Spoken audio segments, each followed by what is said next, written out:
Okay, eto nga, at bakit pa nag-ground yung isang washing machine pag hinahawakan doon sa loob. May tubig na nag-ground daw po siya.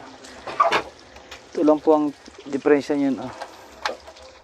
Ayan. Babasa po siya. Ayan. Pag nabasa po itong kanyang timer switch, ayan. Ayan, basang-basa po yung timer switch niya. Sira na rin po siya. Yan ang nagiging sira niyan. Ayan nababasa lahat ang wire. Ayan. Timer switch lang po ang sira niyan pag ganyan.